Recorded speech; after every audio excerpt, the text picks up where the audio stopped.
Hello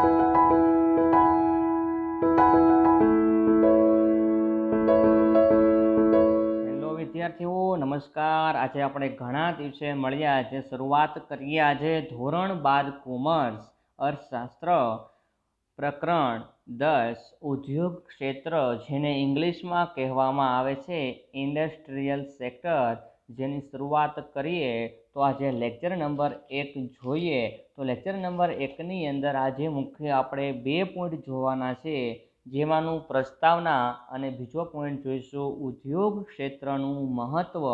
તો શરૂઆત કરીએ કે આ ચેપ્ટર આપને ચેપ્ટર નંબર જે 10 છે જૂની બ્લુ પ્રિન્ટને આધારે, એટલે કે ગયા વર્ષની બ્લુ પ્રિન્ટને આધારે આપને આ ચેપ્ટર બોર્ડની એક્ઝામમાં 8 માર્ક્સની અંદર પૂછવામાં આવતું હતું, જેમની અંદર વિભાગ બી, વિભાગ સી અને વિભાગ ડી ત્રણેયની અંદરથી એકૂપ ક્વેશ્ચન પૂછવામાં આવતા હતા। એમાંનો 1 માર્ક્સનો એક ક્વેશ્ચન છે એ બી વિભાગમાંથી VSQ એટલે વેરી શોર્ટ ક્વેશ્ચન આવતો હતો। બીજો ક્વેશ્ચન આપણે જે સી વિભાગ છે એમાં 2 માર્ક્સની અંદર 2 ક્વેશ્ચન આવે અને એમાં 4 માર્ક્સ, અને ત્રીજા વિભાગની અંદર એક ક્વેશ્ચન આવતો, એટલે કે ટોટલ તમારે 4 ક્વેશ્ચન અને 8 માર્ક્સનું આપણું ચેપ્ટર અને 3 વિભાગની અંદર ક્વેશ્ચન પૂછવામાં આવે છે। પણ તમારે આ કોરોનાના લીધે જે નવી બ્લુ પ્રિન્ટ છે એમાં તમને કઈ વસ્તુ કેટલા માર્ક્સની કયા ચેપ્ટરમાંથી આવશે એમની હજી બ્લુ પ્રિન્ટ નથી। અને બીજી બાબત, તમારું 30% જેટલો સિલેબસ તો કટ થયો છે, પણ આપણે જ એકવાર બધો જ સિલેબસ તમને એકવાર ચલાવી દઈશું અને ત્યાર પછી આપણે જે નવી હજી મારા ખ્યાલ મુજબ તમારે સિલેબસ હજી કટ પણ થશે। અને બીજી બાબત, તમારે આ વર્ષે બોર્ડની એક્ઝામની અંદર વધારે પડતું ભારણ MCQ અને VSQ ઉપર પણ આપી શકે છે રેડી। અને ખાસ એકૂપ માર્ક્સના ક્વેશ્ચન VSQ અને MCQ એમાં તમારે ખાસ ધ્યાન આપવું એના માટે, કારણ કે બોર્ડની અંદર આ વર્ષે પેપર ગમે ત્યાંથી ગમે એવું પેપર તમને કોઈ પણ બ્લુ પ્રિન્ટ વગર તમને આપી શકે, પણ આપણી પાસે જેમ જેમ બ્લુ પ્રિન્ટ આવશે ને જેમ માળખામાં ચેન્જ થશે, જેમ સિલેબસ કટ થશે એમ તમને કરાવીશું। પણ એકવાર આપણો આખો સિલેબસ જે છે 11 ચેપ્ટર એ આપણે ફૂલ સિલેબસની અંદર જ ચલાવી દઈએ। તો હવે શરૂઆત કરીએ પ્રકરણ વર્ગીકરણ। તો આ ચેપ્ટરમાંથી આપણે જોવાનું છે, પહેલાં પ્રસ્તાવના જોઈશું, ત્યાર પછી આપણો છે 10.1 છે ઉદ્યોગનું મહત્વ, ત્યાર પછીનો આપણો બીજો પોઈન્ટ છે ઔદ્યોગિક માળખું, ત્રીજો પોઈન્ટ છે ઔદ્યોગિક વિકાસ માટે સરકારે લીધેલા પગલાં, ચોથો પોઈન્ટ છે વિશિષ્ટ આર્થિક વિસ્તાર, અને પાંચમો પોઈન્ટ છે નાના પાયાના ઉદ્યોગોનું મહત્વ। આ ચેપ્ટરની અંદર મુખ્ય 5 પોઈન્ટ ભણવાના છે। તો આમાંના 10.1 જે આપણો ઉદ્યોગ ક્ષેત્રનું મહત્વ છે એમાંથી આપણે જોવાના છે 7 પોઈન્ટ। એમાંનો પહેલો પોઈન્ટ છે રાષ્ટ્રીય આવકમાં ફાળો, બીજો પોઈન્ટ છે રોજગારી, ત્રીજો પોઈન્ટ છે નિકાસ આવક, ચોથો પોઈન્ટ છે અર્થતંત્રનો સમતોલ વિકાસ, પાંચમો પોઈન્ટ ખેતીનું આધુનિકીકરણ, છઠ્ઠો પોઈન્ટ અર્થતંત્રનું મજબૂત માળખું, સાતમો પોઈન્ટ સામાજિક માળખામાં ફેરફાર। આવા 7 પોઈન્ટ આપણે જે ઉદ્યોગ ક્ષેત્રનું મહત્વ છે આપણો પહેલો પોઈન્ટ છે એની અંદર જોવાના છે। ત્યાર પછીનો આપણો 10.2 જે પોઈન્ટ છે એ છે ઔદ્યોગિક માળખું। તો ઔદ્યોગિક માળખું આપણે 3 રીતે આપેલું છે, એક મૂડી રોકાણના કદના આધારે ઉદ્યોગોના પ્રકાર, બીજો પોઈન્ટ છે માલિકીના આધારે ઉદ્યોગોના પ્રકાર, અને ત્રીજો છે ઉત્પાદિત વસ્તુના સ્વરૂપના આધારે ઉદ્યોગોના પ્રકાર। તો ઔદ્યોગિક માળખામાં 3 પોઈન્ટ છે। એમાંનો પહેલો પોઈન્ટ મૂડી રોકાણના કદના આધારે ઉદ્યોગોના પ્રકાર, એમાં 5 પ્રકાર ઉદ્યોગોના આપેલા છે, જેમાંનો પહેલો છે પ્રકાર ગૃહ ઉદ્યોગ, બીજો પ્રકાર ટચુકડા ઉદ્યોગ, ત્રીજો પ્રકાર નાના પાયાના ઉદ્યોગો, ચોથો પ્રકાર મધ્યમ પાયાના ઉદ્યોગો, અને પાંચમો પ્રકાર મોટા પાયાના ઉદ્યોગો। તો મૂડીરોકાણ કદના આધારે ઉદ્યોગોના 5 પ્રકાર છે। અને ઔદ્યોગિક માળખાના આધારે જો તો એક મૂડીરોકાણના આધારે, બીજો પ્રકાર છે માલિકીના આધારે ઉદ્યોગોના પ્રકાર, અને ત્રીજો પ્રકાર છે ઉત્પાદિત વસ્તુના સ્વરૂપના આધારે ઉદ્યોગોના પ્રકાર. તો આપણો આ બીજા પોઈન્ટની અંદર આપણે 3 પોઈન્ટ ભણવાના છીએ. ત્યાર પછીનો આપણો ત્રીજો પોઈન્ટ જે 10.3 છે, ઔદ્યોગિક વિકાસ માટે સરકારે લીધેલા પગલાં. આમાં આપણે 7 પોઈન્ટ જોવાના છીએ. એમાંનો પહેલો પોઈન્ટ છે રાજ્યની માલિકીના સાહસો. બીજો પોઈન્ટ ખાનગી ક્ષેત્રના ઉદ્યોગોને ઉત્તેજન. ત્રીજો પોઈન્ટ આયાત નિકાસ. ચોથો પોઈન્ટ ટેકનિકલ કૌશલ્ય અને તાલીમ. પાંચમો પોઈન્ટ આર્થિક સહાય. છઠ્ઠો પોઈન્ટ પાયાની સુવિધાઓ. સાતમો પોઈન્ટ વિવિધ સંસ્થાઓની નીતિઓ. રેડી? તો આટલા પોઈન્ટ આપણે જોવાના છે. 7 પોઈન્ટ જે છે એ આપણો જે ત્રીજો પોઈન્ટ છે એમની અંદર ચર્ચા કરવાના છીએ. અને આપણો 10.4 જે છે એ છે વિશિષ્ટ આર્થિક વિસ્તાર. અને 10.5 નાના પાયાના ઉદ્યોગોનું મહત્ત્વ. તો મુખ્ય 5 પોઈન્ટ આપણે ભણવાના છે. ફરીથી ચર્ચા કરી દઉં. પહેલો પોઈન્ટ ઉદ્યોગોનું મહત્ત્વ. બીજો પોઈન્ટ ઔદ્યોગિક માળખું. ત્રીજો પોઈન્ટ ઔદ્યોગિક વિકાસ માટે સરકારે લીધેલા પગલાં. ચોથો પોઈન્ટ વિશિષ્ટ આર્થિક વિસ્તાર. અને પાંચમો પોઈન્ટ છે નાના પાયાના ઉદ્યોગોનું મહત્ત્વ. તો આ 5 પોઈન્ટ વિશે આપણે 5 લેક્ચરની અંદર ચેપ્ટર નંબર આપણું 10 છે એ આપણે કમ્પ્લીટ કરીશું. તો આજના લેક્ચરની અંદર પ્રસ્તાવના જોઈએ. તો કે પ્રસ્તાવના આપણે જેને ઇંગ્લિશમાં ઇન્ટ્રોડક્શન કહીએ છીએ કે દુનિયાના દેશોમાં ખેતી, ઉદ્યોગ અને સેવા ક્ષેત્ર એમ 3 ઉત્પાદકીય ક્ષેત્રનો સમન્વય જોવા મળે છે. કયા મુખ્ય 3 ક્ષેત્રો? તો કે ખેતી ક્ષેત્ર, ઉદ્યોગ ક્ષેત્ર અને સેવા ક્ષેત્ર. આ 3 ક્ષેત્રો છે કેવા છે? ઉત્પાદકીય ક્ષેત્રો કહેવામાં આવે છે. જે પૈકી ઉદ્યોગ ક્ષેત્ર એક મહત્વનું ઉત્પાદકીય ક્ષેત્ર હોય છે. તે દરેક અર્થતંત્રમાં ખૂબ જ અગત્ય ધરાવે છે. આ 3 ક્ષેત્રો ખેતી, ઉદ્યોગ અને સેવા ક્ષેત્રમાં જો સૌથી મહત્વનું ક્ષેત્ર હોય તો તે છે ઉદ્યોગ ક્ષેત્ર. કારણ કે કોઈ પણ અર્થતંત્રમાં ખૂબ જ અગત્યનું જો હોય તો તે છે ઉદ્યોગ ક્ષેત્ર. સેકન્ડ પોઈન્ટ વિકસિત દેશોના અભ્યાસ કરતા સાઉદી અરેબિયા જેવા પેટ્રોલિયમની નિકાસ કરતા દેશોને બાદ કરતા મોટા ભાગના વિકસિત દેશો જેવા કે અમેરિકા, બ્રિટન, જાપાન વગેરે. શું કીધું છે કે વિકસિત દેશોનો આપણે અભ્યાસ કરીએ કે જે દેશો વિકસિત થઈ ગયા છે, જાપાન છે, અમેરિકા છે, નોર્વે છે, બ્રિટન છે, આવા દેશોની વાત કરે છે. તો આવા દેશોની વાત કરે છે તો કે સાઉદી અરેબિયા સિવાયના જે પેટ્રોલિયમ નિકાસ કરતા દેશોને બાદ કરતા મોટા ભાગના દેશો જે છે એ અમેરિકા, બ્રિટન, જાપાન આ તમામે તમામ છે દેશો એ કેવા દેશો છે? ઉદ્યોગના કારણે, ઉદ્યોગને લીધે વિકસિત થયેલા દેશો છે. જ્યારે બીજી બાબત આપણે જોઈએ કે ભાઈ ખેતી ક્ષેત્રે પણ પશુ આધારિત પણ ઘણા દેશો વિકસિત થયેલા. તો એવા દેશોની વાત કરીએ તો કે વિશ્વમાં ખેતીને મુખ્ય વ્યવસાય કરતા દેશો પણ વિકસિત છે. જેવા કે ઓસ્ટ્રેલિયા, ન્યૂઝીલેન્ડ.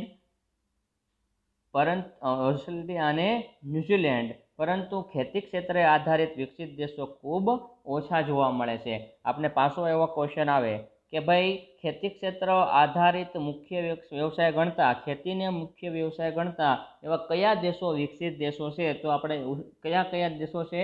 ઓસ્ટ્રેલિયા અને ન્યૂઝીલેન્ડ. પાછો આપણે એક બીજો ક્વેશ્ચન ઉપર જોયો કે ભાઈ વિકસિત દેશો છે એ ઉદ્યોગના કારણે થયેલા એવા કયા દેશો? તો અમેરિકા, બ્રિટન અને જાપાન. અને ત્રીજો ક્વેશ્ચન કે મુખ્ય કયા પ્રકારના ક્ષેત્રો છે? તો ખેતી ક્ષેત્ર, ઉદ્યોગ ક્ષેત્ર અને સેવા ક્ષેત્ર. તો આ ત્રણેય પોઈન્ટમાંથી આપણે એક ક્વેશ્ચન જોયા. 3 ક્ષેત્રોનો એક ક્વેશ્ચન. વિકસિત દેશો ઉદ્યોગના કારણે કયા છે અને પશુપાલન અને ખેતી સાથે સંકળાયેલા દેશો વિકસિત થયેલા કયા છે તે.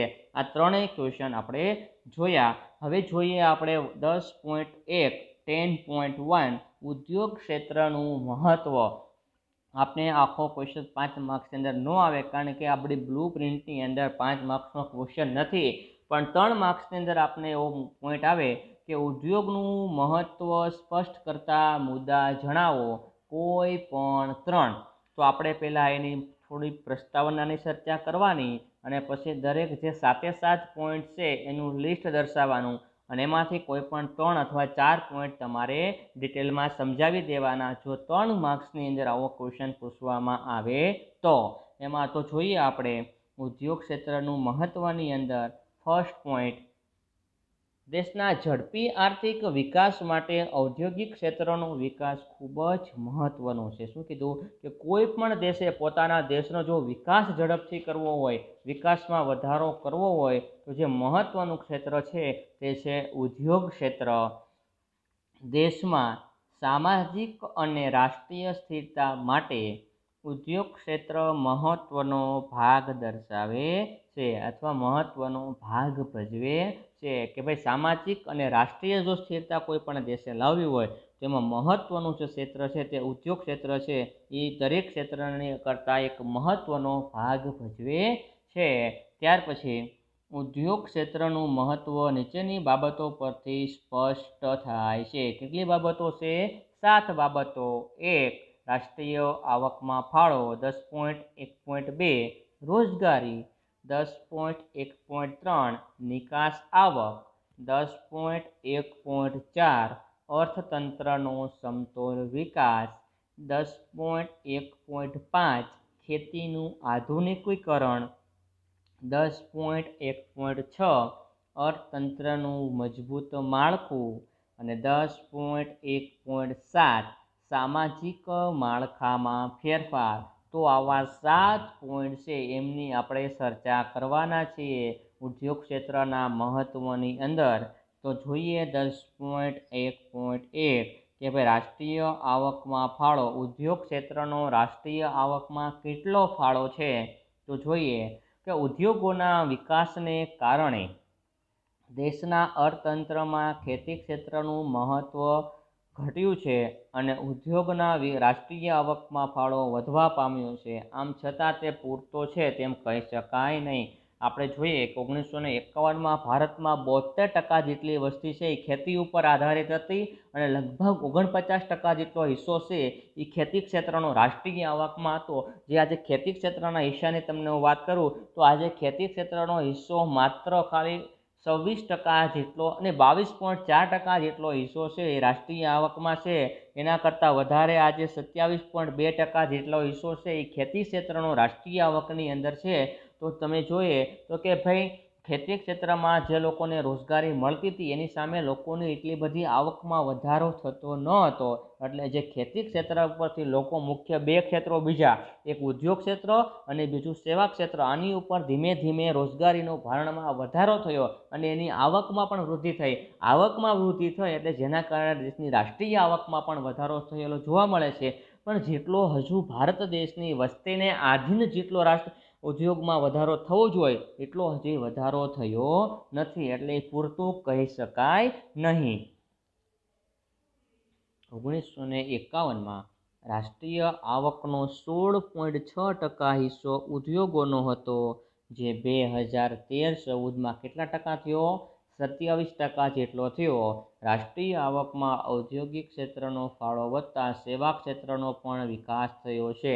બીજી બાબત કહું, આજે સેવા ક્ષેત્રનો રાષ્ટ્રીય આવકમાં 52.1% જેટલો હિસ્સો છે. કેટલા ટકા? 52.1%. જે 1951માં 30% હિસ્સો હતો, જે સેવા ક્ષેત્રનો વધીને આજે 52% હિસ્સો છે.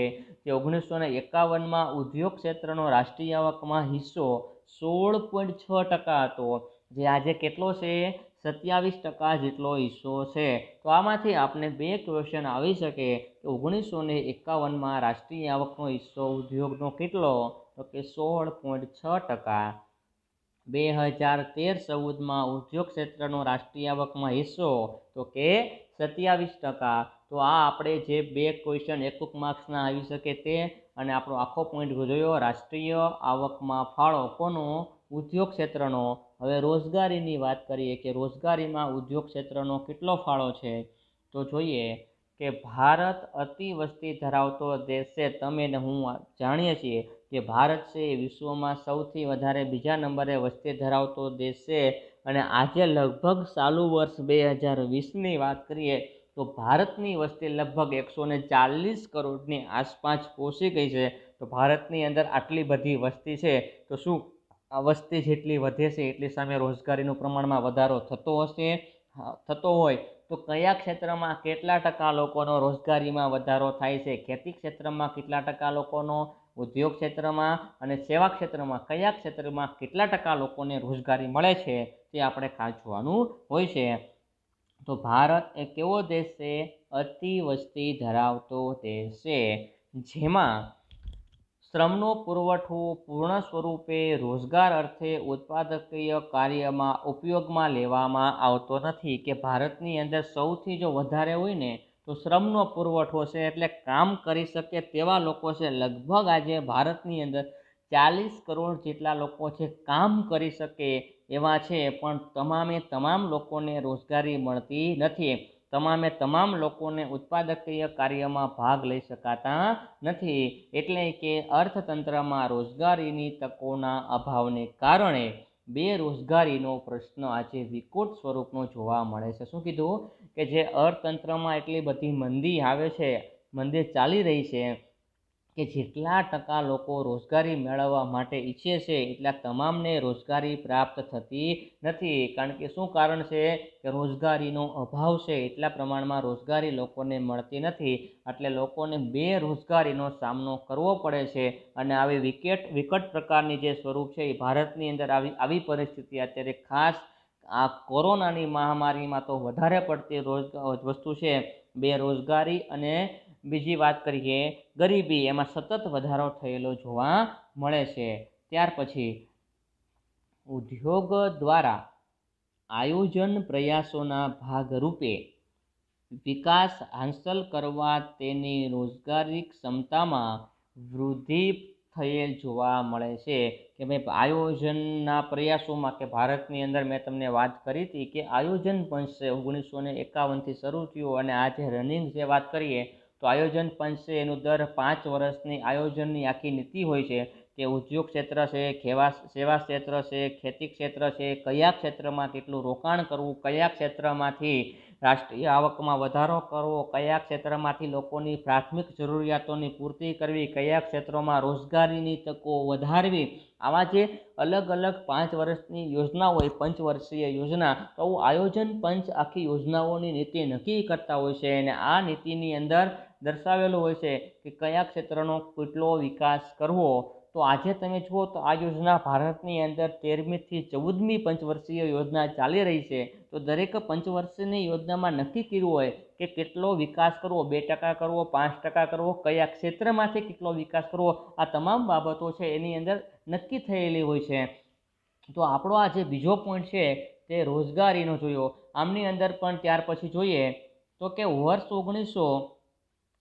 1951માં 10.6% શ્રમિકો ઉદ્યોગ ક્ષેત્રે રોજગારી મેળવતા હતા, તે પ્રમાણ વધીને 2011-12માં 24.3% થવા પામ્યું। એટલે વિચાર કરો કે ભારતમાં ધારો કે 100 લોકોએ 11% લોકો જ, 11 વ્યક્તિઓ જ ઉદ્યોગમાં કામ કરતા 1951માં, એમાં જે વધારો થયો અને 100માંથી 25 જેટલા લોકો છે એ આજે ઉદ્યોગ ક્ષેત્રમાં કામ કરે છે। પણ આ વધારો થયો હશે જણાય છે, પણ જેટલો જોયો એટલો વધારો આપણે થયેલો જોવા મળેલો નથી।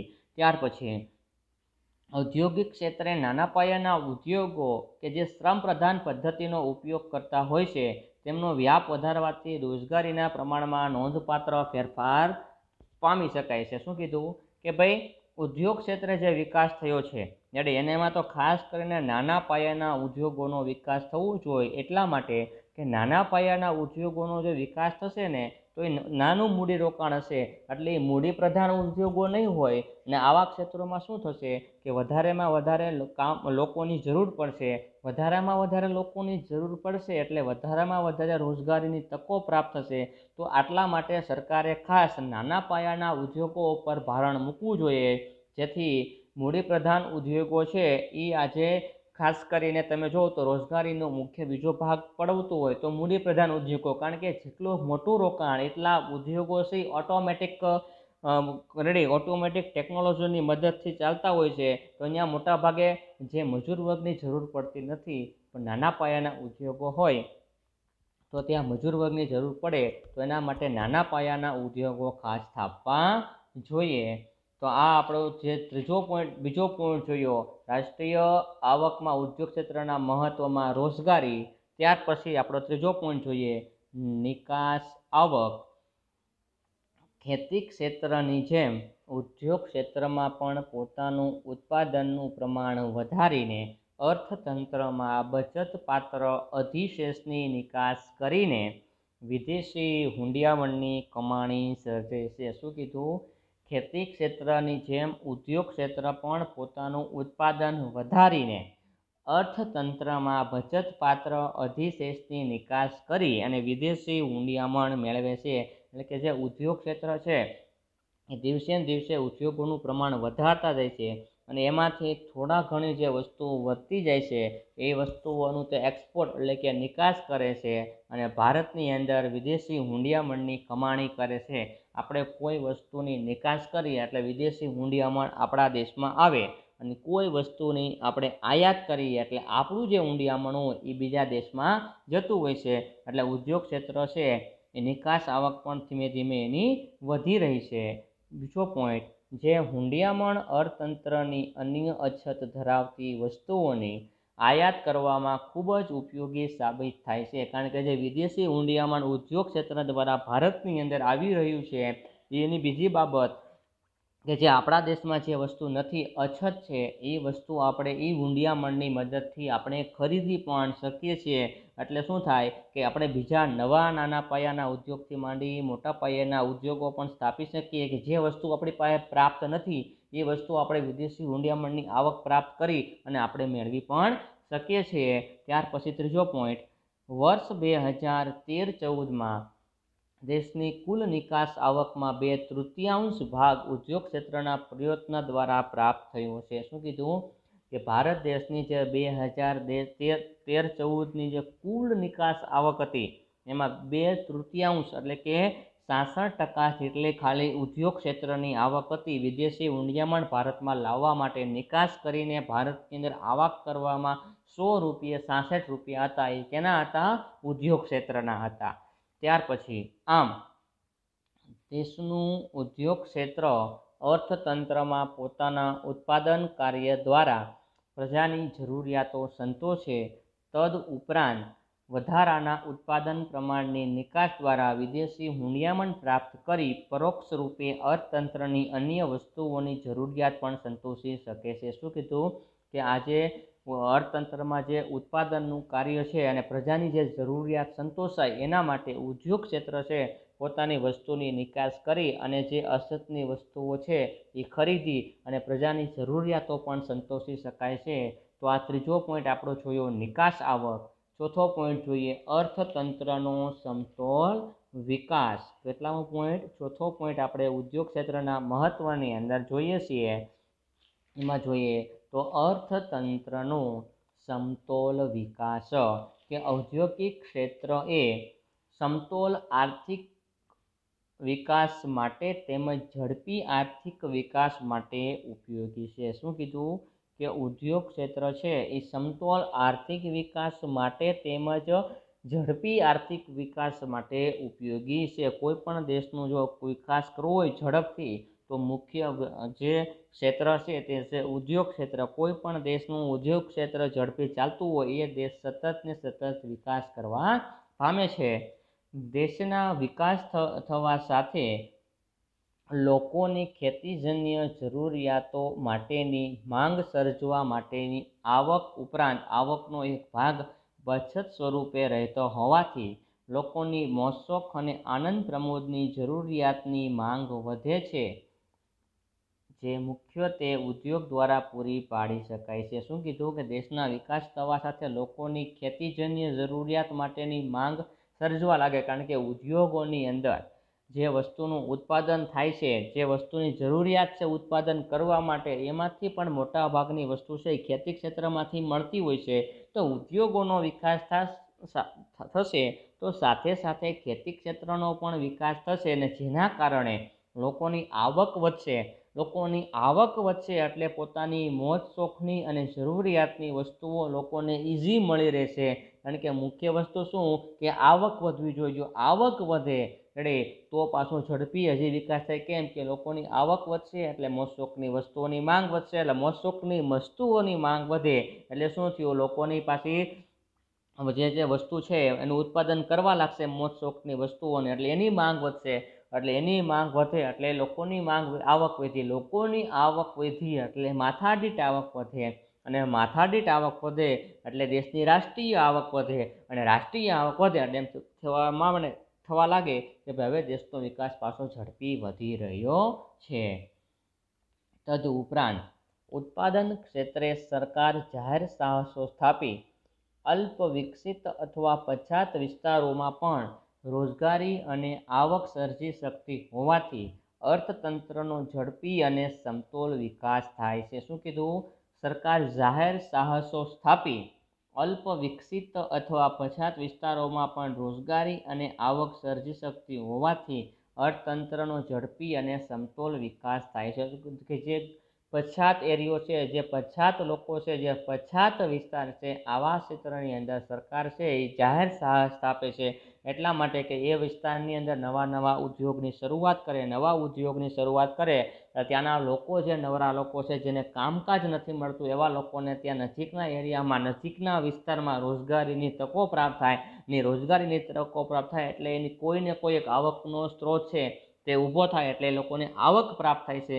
જેના કારણે કોઈ પણ ક્ષેત્ર હોય, જે પછાત વિસ્તાર હોય કે જે વિસ્તાર સારો છે, જ્યાં લોકોને આવક મળી રહે છે, તો આવા દરેક ક્ષેત્રની અંદર સમતોલ વિકાસ પણ ઉદ્યોગ ક્ષેત્રને કારણે થઈ શકે છે.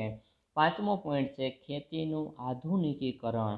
ખેતીજન્ય ઝડપી વિકાસ માટે અને જમીનની તેમજ શ્રમની ઉત્પાદકતા વધારવાના હેતુથી ખેતીનું આધુનિકરણ જરૂરી જણાય છે. ઉદ્યોગ ક્ષેત્રના મહત્વમાં આ પણ મુદ્દો ખૂબ જ મહત્વનો છે. એટલા માટે કે ભાઈ મોટાભાગની વસ્તી ભારતમાં ક્યાં રહે છે? તો કે ગામડામાં રહે છે. એટલે ગામડાના લોકોનો મુખ્ય આધાર શું છે? તો ગામડાના લોકોનો મુખ્ય આધાર છે તે ખેતી છે. હવે બીજી બાબત એ કીધું કે ખેતીની આધુનિકરણ એટલે શું?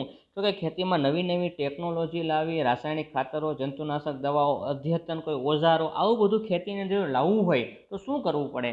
તો કે ખેતીનો વિકાસ થશે એટલે કે લોકોની આવક વધશે. લોકોની આવક ક્યારે વધે? કે ભાઈ ખેતીમાંથી જે વસ્તુઓ છે એ ઉદ્યોગ ક્ષેત્રમાં કાચા માલ સ્વરૂપે જાય અને ઉદ્યોગનો વિકાસ થાય. આવી રૂપિયાનું શું થશે? કે ભાઈ લોકો, ખેડૂતો છે એ ખેતીમાંથી આવક પ્રાપ્ત કરશે, ખેતીનું ઉત્પાદન વધશે એટલે ખેતીની વસ્તુની માંગ વધશે, ખેતીની વસ્તુની માંગ વધશે ને એટલે ખેતી સાથે સંકળાયેલા લોકોની આવક વધશે. હવે એ પોઈન્ટ ક્યાં સીધું આપણે ઉદ્યોગ સાથે આપણે ટચ થાય છે? તો કે ખેતીની આવક વધે લોકો શું કરશે? ખેડૂતો કે ભાઈ પોતાની જમીનમાં ઉપયોગી જે બિયારણ, ખાતરના જે પૈસા છે એ જોશે જ રેડી, અને વધારાના રૂપિયાની શું કરશે? તો ભાઈ ઘરમાં ટીવી છે, ફ્રીજ છે, એસી છે, ગાડી છે, આ બધી વસ્તુઓ છે વસાવશે. આ બધું ક્યાં બને? એ ઉદ્યોગોમાં બનશે. એટલે શું થશે? ખેતીમાંથી જે રૂપિયા આવ્યા એ ઉદ્યોગોમાં આવશે, અને ઉદ્યોગમાંથી રૂપિયા આવશે ક્યાં જાય? ખેતીમાં. એટલે આવી રીતના રૂપિયા છે સતત ફર્યા રાખશે. તો બીજો પોઈન્ટ જોઈએ કે ઉદ્યોગ દ્વારા ખેતીના સહાયક તરીકે નવી ટેકનોલોજી પણ મદદ કરી શકાય છે. જેમ કે ટ્રેક્ટર, થ્રેશર, સબમર્સિબલ પંપ, જંતુનાશક દવા છાંટવાના યંત્રો, આધુનિક સાધનો પૂરા પાડી શકાય છે. તેમજ ઉદ્યોગ ક્ષેત્રે રાસાયણિક ખાતર, જંતુનાશક દવા વગેરેનું ઉત્પાદન પણ કરે છે. આ બધી જ વસ્તુ ખેતીમાં ઉપયોગ થશે. ઉદ્યોગનો વિકાસ થશે એટલે ટ્રેક્ટર ઉત્પાદન થશે, થ્રેશર બનાવશે, સબમર્સિબલ પંપ એટલે પાણી ખેંચવાના, જમીનના તળમાંથી ઊંડે સુધી પાણી ખેંચવું હોય તો સબમર્સિબલ પંપ છે, જંતુનાશક દવા છે, દવા છાંટવાના યંત્રો, આધુનિક યંત્રો, આ બધું ક્યાં બનશે? રાસાયણિક દવાથી માંડી જંતુનાશક દવા, આ બધું ક્યાં બનશે? ઉદ્યોગમાં બનશે. તો ઉદ્યોગમાં બનશે એટલે શું થશે? ખેડૂતો શું વિચારશે કે મબલખ એટલે વધારે પડતો પાક લેવો હોય, ઝડપી એને કામ કરવું હોય તો ટ્રેક્ટર અને થ્રેશરનો ઉપયોગ કરશે. તો આના કારણે ઝડપી એની ખેડૂતની આવક વધશે અને ઉદ્યોગનો પણ વિકાસ થાય. એટલે એના માટે બીજું પણ એક પાસું જોઈએ તો ખેતીનું આધુનિકરણ લાવવું ખૂબ અગત્યની વાત છે. ત્યાર પછી લાસ્ટ પોઈન્ટ જોઈએ તો કે સરવાળે એમ કહી શકાય કે ઉદ્યોગ દ્વારા અપનાવેલ નવીન ટેકનોલોજીની મદદ દ્વારા ખેતી ક્ષેત્રનો વિકાસ શક્ય બને છે। તો લાસ્ટમાં આપણે એવું કહી પણ શકીએ કે ભાઈ ઉદ્યોગો દ્વારા જો ખેતી ક્ષેત્ર માટે કોઈ નવી નવી ટેકનોલોજી લાવવામાં આવે, નવા નવા સાધનો લાવવામાં આવે તો ખેતી ક્ષેત્રનો પણ વિકાસ કરવો છે એ શક્ય બની શકે છે। આપણો છઠ્ઠો પોઈન્ટ છે ઉદ્યોગ ક્ષેત્રના મહત્વમાં, તે છે અર્થતંત્રનું મજબૂત માળખું। આપણે 5 પોઈન્ટ કમ્પ્લીટ કર્યા। એમાંનો પહેલો પોઈન્ટ હતો રાષ્ટ્રીય આવકમાં ફાળો, બીજો પોઈન્ટ જોયો રોજગારી, ત્રીજો જોયો નિકાસ આવક, ચોથો જોયો અર્થતંત્રનો સમતોલ વિકાસ, પાંચમો જોયો ખેતીનું આધુનિકીકરણ અને છઠ્ઠો પોઈન્ટ અર્થતંત્રનું મજબૂત માળખું। અર્થતંત્રનું મજબૂત માળખું સર્જવા ઔદ્યોગિક ક્ષેત્ર ખૂબ જ જરૂરી છે। ઔદ્યોગિક ક્ષેત્ર દ્વારા લોખંડ, સ્ટીલ, સિમેન્ટ જેવી વસ્તુઓનું ઉત્પાદન કરવામાં આવે છે, જે દેશ માટેની સિંચાઈ યોજનાઓ, રોડ, રસ્તા, પુલ વગેરે બાંધવામાં પણ ઉપયોગી બને છે। તો આ પણ ખૂબ જ મહત્વનું છે અર્થતંત્રનું માળખું ઉદ્યોગના વિકાસ માટે। કેમ કે ઔદ્યોગિક ક્ષેત્રો લોખંડ, સિમેન્ટ આ બધી વસ્તુનું ઉત્પાદન કરશે। હવે આ બધી વસ્તુનું ઉત્પાદન કરશે કે રોડ, રસ્તા અને વાહન વ્યવહાર માટે કામનું છે।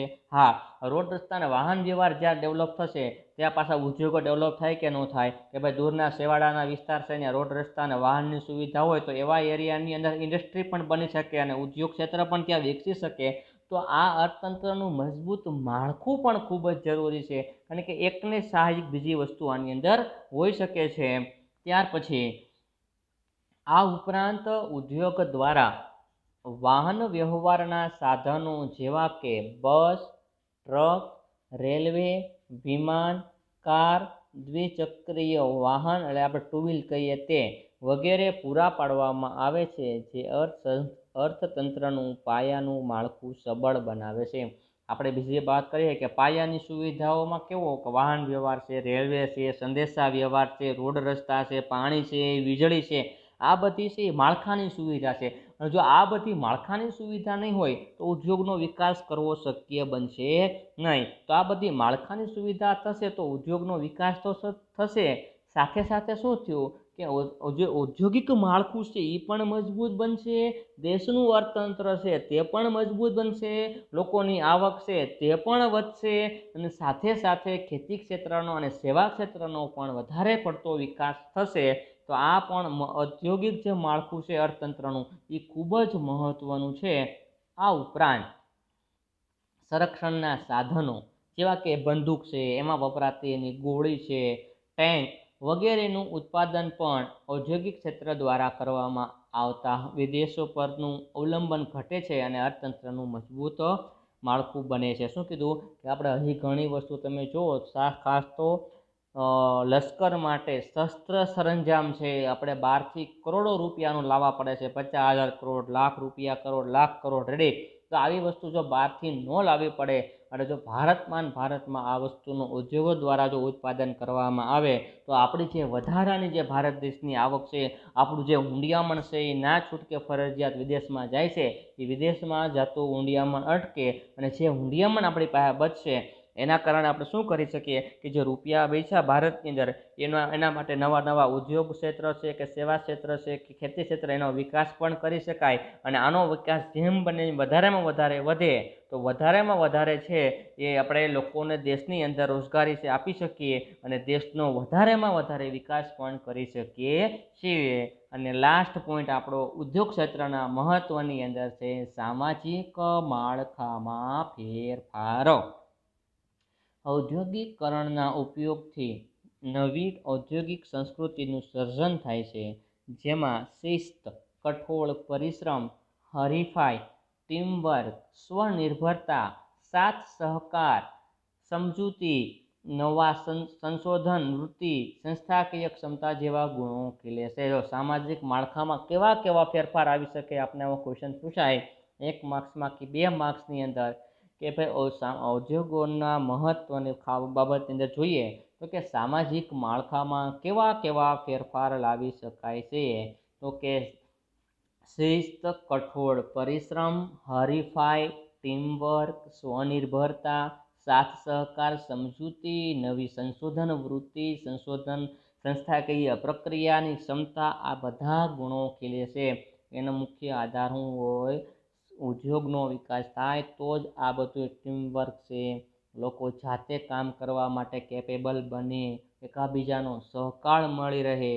એક ટેકનોલોજી આવી હોય તેના કારણે બીજી નવી ટેકનોલોજીનું કેવી રીતનું સંશોધન કરવું, કેવી રીતનો એનો ઉપયોગ કરવો, રેડી, લોકોમાં શિસ્ત કેમ કેળવવું, એકાબીજાના ઉદ્યોગ ધંધામાં હરીફાય, ટીમથી કેવી રીતનું કામ કરવું, આ તમામ વસ્તુમાં પરિવર્તન આવી શકે છે. અને લાસ્ટ પોઈન્ટ જે છે કે જ્યારે સામા પક્ષે અંધશ્રદ્ધા, પ્રારબ્ધવાદ, સંકુચિત માનસિકતા, જડ વલણ વગેરે બાબતોમાં ઘટાડો આવે છે અને આમ આવા સામાજિક ફેરફારો અર્થતંત્રના વિકાસ માટે પ્રેરક બને છે. સાચી વાત છે. વિચાર કરો કે માણસ સાવ નવરો હોય તો એનામાં શું થાય કે ભાઈ વ્યક્તિ માનસિક સંતુલન ગુમાવશે, મગજ ખરાબ થશે, જડ બનશે, રેડી, કંઈક ને કંઈક નવા છે એ આવા નવરો માણસ છે એને કંઈક ને કંઈક નવા વિચારો આવે ને કંઈક ને કંઈક વસ્તુ કરશે. પણ જો ઉદ્યોગનો વિકાસ થશે ને લોકોને રોજગારી મળશે તો માણસ નવરો રહેશે નહીં, એટલે પોતે કામ કરવા માટે જશે, કામ કરવાની લાયક બનશે, શિસ્ત કેળવશે, પરિશ્રમ કરશે, ટીમમાં કામ કરશે, જાતે આત્મનિર્ભર થવા લાગશે. તો આનું મુખ્ય કારણ છે ઉદ્યોગો. તો ઉદ્યોગ ક્ષેત્રનો વિકાસ થવો જોઈએ. તો આજના લેક્ચરની અંદર આપણે 2 પોઈન્ટ જોયા. એક જોયું પ્રસ્તાવના અને બીજો પોઈન્ટ જોયો આપણે ઉદ્યોગ ક્ષેત્રનું મહત્ત્વ. તો એની અંદર 7 પોઈન્ટ છે જોયા. અને ફરીથી રિપીટ કરું, પહેલો પોઈન્ટ જોયો રાષ્ટ્રીય આવકમાં ફાળો, બીજો પોઈન્ટ જોયો રોજગારી, ત્રીજું જોયું નિકાસ આવક, ચોથો પોઈન્ટ જોયો આપણે અર્થતંત્રનો સમતોલ વિકાસ, પાંચમો પોઈન્ટ જોયો ખેતીનું આધુનિકીકરણ, છઠ્ઠો પોઈન્ટ જોયો અર્થતંત્રનું મજબૂત માળખું અને સાતમો પોઈન્ટ જોયો સામાજિક માળખામાં ફેરફાર. એટલે આપણે આ 7 પોઈન્ટ અને પ્રસ્તાવનાથી આપણો લેક્ચર નંબર 1 કમ્પ્લીટ કર્યો. હવે લેક્ચર નંબર 2 આવશે, એની અંદર આપણે ઔદ્યોગિક માળખું 10.2 જે આપણો પોઈન્ટ છે એની અંદર આપણે જે 5 છે મૂડીરોકાણ, કદના આધારે ઉદ્યોગોના પ્રકાર, ત્યાર પછી આપણો બીજો જે પોઈન્ટ છે માલિકીના આધારે ઉદ્યોગોના પ્રકાર, અને ત્યાર પછીનો આપણો જે ત્રીજો પોઈન્ટ જે છે, રેડી, કે ભાઈ માલિકીના આધારે, મૂડીરોકાણના કદના આધારે ઉદ્યોગોના પ્રકાર છે એ આપણે જોવાના છીએ, જે લેક્ચર નંબર આપણો 2 આવશે એમની અંદર. અને આજના લેક્ચરની તમારી PDF પણ આજનું જે તમારું ડિસ્ક્રિપ્શન છે એની અંદર ક્લિક કરશો એટલે આવી જશે. અને ધીમે ધીમે તમે એવું નહીં વિચારતા કે એક્ઝામ ક્યારે લેશે, શું થશે. આપણે જો ફ્રી છીએ તો આપણું કામ પણ આપણે ધીમે ધીમે ચાલુ રાખવું જોઈએ.